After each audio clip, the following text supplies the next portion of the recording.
আসসালামু আলাইকুম। আমি শাকিল। আমি একটা মেসেজ দিচ্ছি, আপনারা সবাইকে শেয়ার করে দিবেন।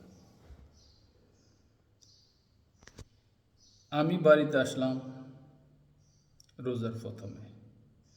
আমি আসার পরেই দুই একদিন পরেই আমার একজন প্রতিবেশী মারা যায়। আমি গিয়েছিলাম ওনারকে মাটি দেওয়ার জন্য।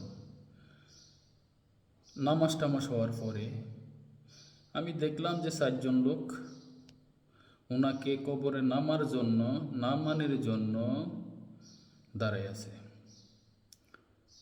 মসজিদের ইমাম সাহেব আইসা বলল, আপনারা কি 4জনে ফজরের নামাজ পড়ছেন?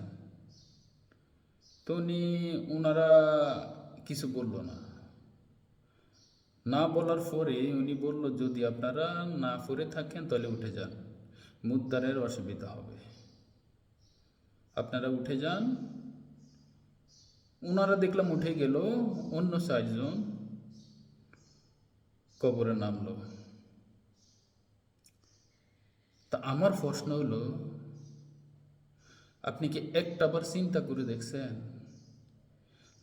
যারা ফজরের নামাজ না পড়ার কারণে মুদ্দারকে ধরতে পারে না, মুদ্দারে ক্ষতি হবে?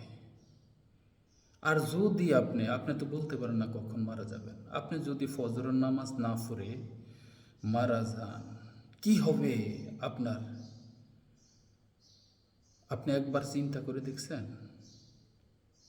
একটাবার চিন্তা করে দেখেন, আপনি কখন মারা যাবেন আপনি কি জানেন? আপনি একটু এই মেসেজটা সবাইকে শেয়ার করে দেন।